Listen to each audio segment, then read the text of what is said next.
O te toi whaatalo whātu le nei tai au, mā lole fo lau, alo maia, Talafola Radio Samoa.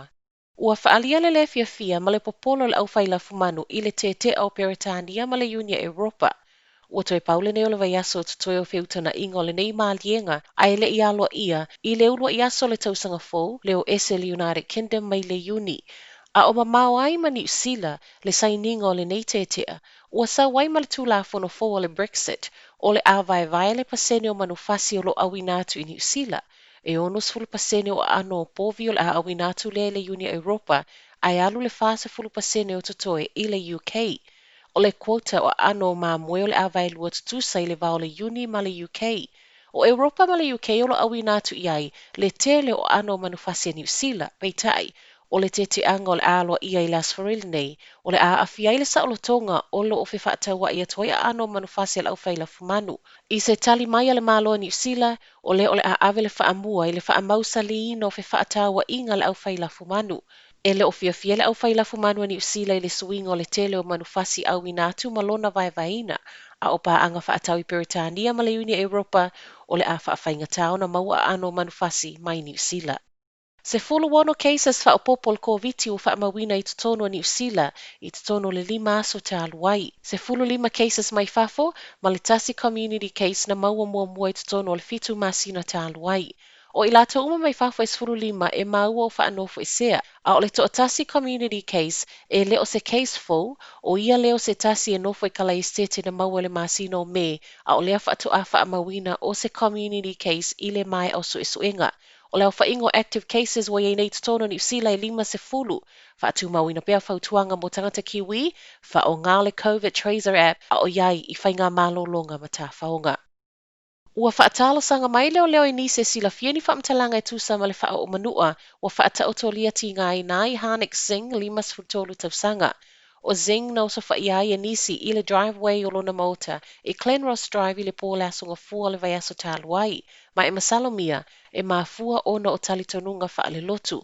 O le ua a fio le wha luai leo na wha o manua iai nisi i tutono o le tausanga lava le nei, ma o se tangata wha asala lau i se tasi o le tio i au kilani. O le nei oso wha inga na tupu i le wha atu a mānawa o le ali i wha asala lau, ma iana wha atala noanga na whaia i lunga le tio ma le Sikh community.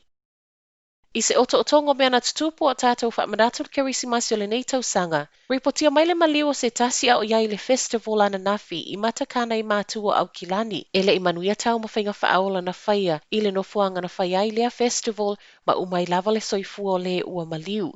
E le o mwhaiona so ona whaailoa e leo whaamtalanga i le maliu se ia mai a whaailoa le ainga. Masalomia o se maioso.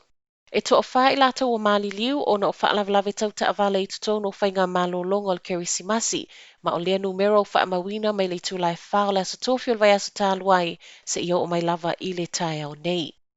O lo o whaata o tolia ti ngā ina se tamai tu sa male 5 sfuru tausanga lona matua, ina uosoa i lunga se palau ana nafi, a whaltolu la wauli o atuai reporti le ofiso leo mana momoli ane le ua afie le mautanga singasi au kilani, wha o ngā ai se helikopa. O le aso na nafi fo ina mali waise ta maa au i Otago, wha maunia mai leo le wha o atu i le ofiso le mata upu ina wo ese le o maliu ma isi tangata a au o la lato vaenga i o waka hets, na vave ona sa ilia ma toe mawai e le itaina le lua i la wauli ma na maliu ai lava i lea no fuanga.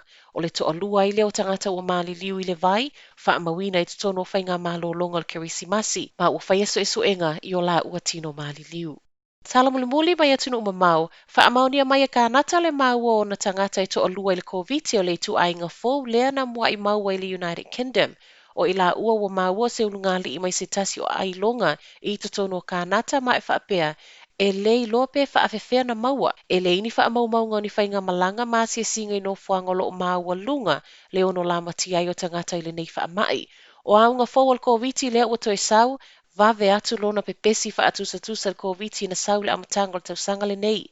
O le UK le ana amata mawai o na tangata i le ngalu fōu le nei. Ma i reporti le One News o le ua maua fo i tutono isi atunu e pe o Farani, Denmark, Netherlands, fa apea au Italia.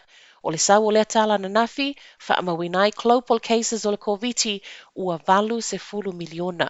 Tala na o le nei tai au manuia tele le nei aso.